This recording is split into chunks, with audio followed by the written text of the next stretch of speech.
Necesito ver a mis hijas. Fueron las últimas palabras que me dijo mi hijo de 10 años antes de quitarse la vida. Dicen que no hay peor dolor en la vida que el dolor que siente una madre al perder a un hijo. Yo siento que he perdido a mi hijo en más de una forma. En el verano pasado, mi esposo y yo planeamos unas vacaciones en familia para nosotros y nuestros 2 hijos. Serían las mejores vacaciones que hayamos tenido hasta el momento, pues las planeamos durante mucho tiempo, ahorrando bien y administrándonos lo mejor que pudimos. Además, sería la primera vez que viajaríamos en coche. Todos estábamos muy emocionados, pero sobre todo los niños. Hasta el pequeño Jack iría con nosotros. Nuestro perro Chihuahua, que por casualidades del destino llegó con nosotros. En una tarde lluviosa entró corriendo a la casa buscando refugio y nunca más se fue. Ya en la carretera, el pequeño Jack iba ladrándole a los camiones que pasaban en sentido contrario. Se enfureció muchísimo y les ladraba con desesperación, tratando de soltarse de los brazos de mi hijo. Ya enfadada de los ladridos del perro, le pedí a mi hijo que me lo pasara al asiento de enfrente, que yo lo controlaría, pero no fue así. Una de las tantas veces que pasaron los trailers en sentido contrario, uno hizo bastante ruido acelerando el motor y el perro se abalanzó contra él, ladrándole desesperado y dando vueltas y brincos por encima de mi esposo, quien seguía conduciendo, gritándome que le quitara al perro de encima. Sin que nadie nos diéramos cuenta, en un segundo nos estábamos desbarrancando por un pequeño acantilado. Todos sobrevivimos milagrosamente con heridas nada graves excepto mi hijo menor, que tuvo una fuerte contusión en la cabeza dejándolo en coma.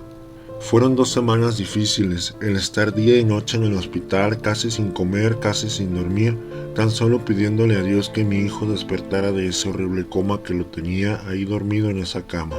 Tantas noches le pedí a Dios fervientemente que me lo devolviera, que me devolviera mi niño. Una mañana finalmente despertó, pero no era mi niño, algo había cambiado en él. Cuando finalmente los doctores lo dejaron reposar y pudimos estar a solas, de inmediato notamos que algo no andaba bien. Me acerqué con él y le dije amorosamente que estaba tan feliz, que gracias a Dios estaba sano y con nosotros de nuevo. Su respuesta me dejó muy desconcertada. Mamá, pero qué joven te ves. Papá, tu cabello ya no lo tienes gris, ¿te lo has pintado? Nos miramos mi esposo y yo y luego a él. ¿De qué hablas, Diego? Sí, mamá, eso, te ves muy joven. Hablaba con nosotros, pero no nos veía. Veía toda la habitación, pero sobre todo se veía las manos. Hablamos con el doctor y nos dijo que era normal, que los pacientes que salen del coma están muy desorientados y que pueden divagar un poco, así que no hicimos mucho caso. Las semanas siguientes ya en casa fueron muy extrañas, pues el niño alegre, juguetón, bromista y lleno de energía, que corría de arriba a abajo y se la pasaba gritando, se había ido. Era como si se hubiera apagado, como si hubiera perdido esa chispa. En cambio, se volvió un niño silencioso, amable, educado, agradecido. Actitudes que, si bien agradezco como madre, me preocupaban bastante, pues sabía que algo no estaba bien. No eran actitudes sanas o normales para un niño de 10 años. Y esa manía por estarse mirando las manos. Pero más me asustaba que no paraba de mirarse donde sea que pudiera ver su reflejo. Se quedaba minutos mirándose en silencio hasta que alguien lo interrumpíamos y solo volteaba y se sonreía ligeramente. Mi esposo y yo constantemente lo incitábamos a participar en actividades familiares como ver una película, jugar juegos de mesa o jugar en el jardín, pero siempre nos rechazó. Agradecía con cortesía y se retiraba a su habitación. Se encerraba en silencio por horas. ¿Pero qué hará todo este tiempo encerrado allí? Decidimos llevarlo a terapia y el diagnóstico fue que tenía depresión, pero no nos supieron decir por qué. Sería a lo largo de semanas que lo descubriríamos. Y doctora, ¿por qué esa manía de mirarse las manos y ver su reflejo? No lo sé con certeza aún, pero después de estar en coma puede que se sienta extraño consigo mismo, puede que se sienta ajeno a su cuerpo. Con el tiempo se le pasará. Puede que se sienta ajeno a su cuerpo. La psicóloga no tenía ni idea del peso de esas palabras. Después de 4 largos meses, mi hijo por fin habló conmigo. Entré en su habitación para recogerla un poco. Él estaba en su cama recostado de lado, medio encorvado, dándome la espalda, así que supuse que dormía. Me senté a su lado y acariciando su cabello le pregunté suave y amorosamente que qué le pasaba, que dónde estaba mi bebé, que quería verlo alegre y lleno de vida, que lo amaba con mi alma. Le pregunté que qué pasaba con él. Extraño a mis hijas, respondió con voz llorosa. Me sorprendí mucho porque no estaba dormido, me había estado escuchando todo el tiempo, pero me sorprendió más lo que me dijo. ¿Cuáles hijas? ¿De qué hablas? Se enderezó y con lágrimas queriendo brotar de sus ojos me contó todo. Mamá, yo no estuve en coma como ustedes dicen. Yo resulté ileso del accidente, crecí, fui a la universidad, estudié ingeniería y ahí conocí a mi esposa. Me casé por la iglesia, tú llevaste un vestido largo morado, muy hermoso, y mi papá no podía terminar su discurso durante el brindis porque el sentimiento no le dejaba hablar, fue muy emotivo. Yo no tenía palabras para decir, solo podía escuchar todo lo que decía mi niño. ¿Cómo podía hablar con tanta seguridad todo lo que me estaba contando? Estaba tan impactada verlo derramar lágrimas mientras me explicaba que había tenido una vida. A la semana siguiente de mi boda murió mi mejor amigo. Fue algo muy duro para mí, me dejó devastado, pero entre Clara y tú no me dejaron solo. ¿Quién es Clara?, le pregunté tan intrigada. Mamá, Clara es mi esposa. A ver, mi amor, trata de calmarte. Quizás solo estás teniendo una crisis. Todo esto del accidente ha sido muy difícil, le dije mientras trataba de abrazarlo, pero me apartó. Se levantó y comenzó a caminar por todo el cuarto tratando de contener su desesperación.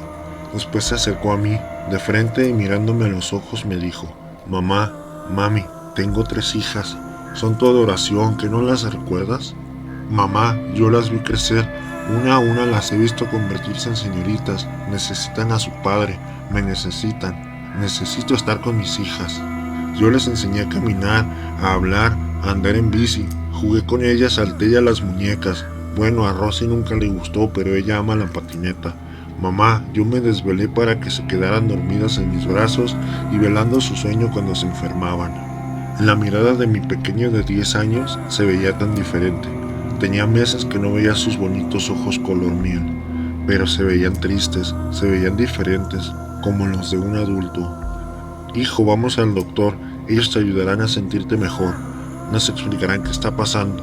Lo que necesito es estar con mis hijas, me gritó y luego se echó a llorar. Estaba atónita. ¿Cómo podía estar diciendo todo eso? ¿Cómo podía hablar tan convencido? Para este punto estaba tan asustada. ¿Qué podía hacer? ¿Qué le podía decir? ¿Tenía estrés postraumático? ¿Tuvo alguna clase de pesadilla o algo? Hijo, mi amor, pasaste 2 semanas en coma. Pudiste tener un sueño de coma y ya.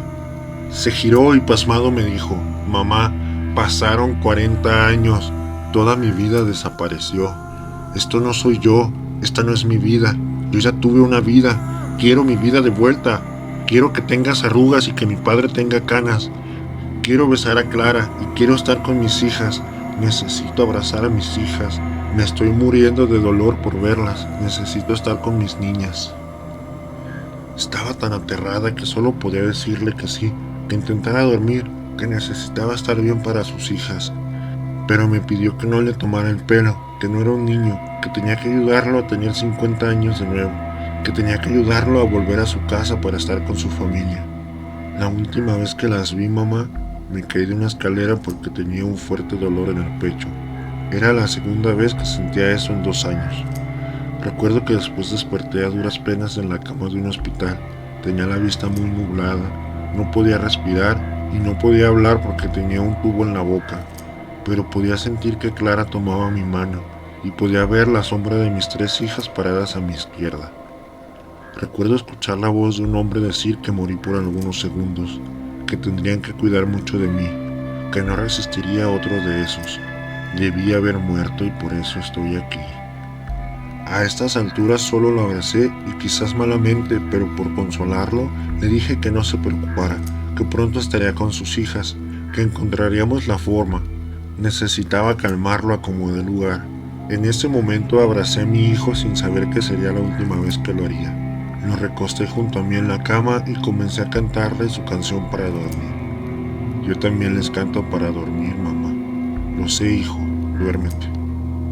Cuando se quedó dormido me levanté, salí de su habitación y me fui a la mía. Me senté a los pies de la cama y me puse a llorar. Después de unos 10 minutos me calmé y le marqué por teléfono a mi esposo, pero no contestó a pesar de que insistí en varias ocasiones. Me sentí sola y frustrada. Decidí que tenía que llevar a Diego al doctor. No sabía a cuál o a dónde, pero tenía que hacerlo. No sabía si llevarlo con el médico que lo había estado viendo durante su coma, o si al psiquiatra, o a dónde. Pero algo tenía que hacer. Tenían que revisarlo lo antes posible. Le marqué de nuevo a mi esposo para ponerlo al tanto de la situación, pero de nuevo no me contestó. Aventé mi teléfono a la cama y me metí a bañar. Me tomé un poco más de tiempo para que el baño me relajara. Una vez que me vestí y estaba lista, fui a la habitación de Diego para despertarlo. Pero cuando abrí la puerta de su cuarto, mi Dieguito ya no estaba. Dieguito ya se había ido con su esposa y sus hijas. Ya se había ido a ver a sus niñas.